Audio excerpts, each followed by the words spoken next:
সালমান খান আবার দিল দরিয়া গিরি শুরু করেছে। নেক্সট সিনেমার কাস্টিংদের নাম শুনে হতাশ ভক্তরা। অপরদিকে শুধু ওয়ার 2 না, জুনিয়র এনটিআরকে নিয়ে ইয়াশরাজ ফিল্মসের স্পাই ইউনিভার্সের লম্বা প্ল্যান। সেই সাথে থাকছে কেন হেরাফেরি 3 ছাড়লো পরেশ রাওয়াল, মুখ খুলল তিনি। প্রথমে আসি সালমান খানের কাছে।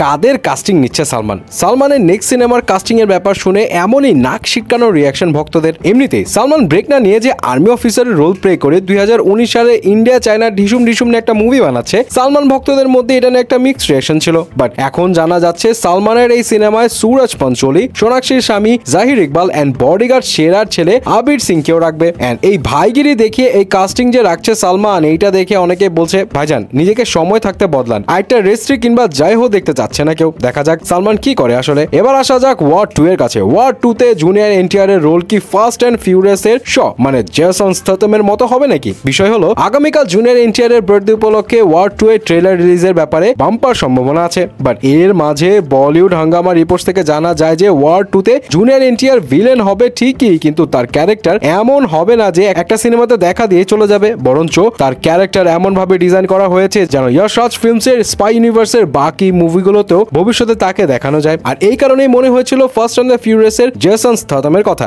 যে প্রথমে ভিলেনের মতো আসলেও পরে আবার ঠিকই বিভিন্ন মিশনে যোগ দিয়ে হেল্প করে। ফাইনালে আসি পরেশ রাওয়ালের কাছে। পরেশ রাওয়াল ছাড়া হেরাফেরি 3 কল্পনা করে ইম্পসিবল হলেও এটাই সত্যি যে পরেশ রাওয়াল এই সিনেমা ছেড়ে দিচ্ছে। এন্ড এইটা সামনে আসার পরে নেট দুনিয়া জুড়ে সবাই শক। অনেকে তো এটাও বলছে অক্ষয়ের রোল কার্তিককে দিয়ে রিপ্লেস করালেও প্রবলেম নাই, কিন্তু ভাই বাবু রায়ের রোল পরেশ রাওয়াল ছাড়া ইমাজিন করে ইম্পসিবল। পরেশ রাওয়াল না থাকলে সিনেমা না বানানোই ভালো, ইত্যাদি ইত্যাদি। যদিও শুরুতে শোনা গিয়েছিল যে ক্রিয়েটিভ ডিফারেন্সের কারণে পরেশ রাওয়াল এই সিনেমা ছাড়ছে, বাট পরে পরেশ নিজে পোস্ট দিয়ে কনফার্ম করে যে ক্রিয়েটিভ কোনো ঝামেলা হয়নি, বরং নিজের ইচ্ছাতেই তিনি এই মুভিটি ছাড়ছেন। এখন পরেশ রাওয়ালের ডিসিশনে আপনার কি ওপিনিয়ন জানাবেন কিন্তু।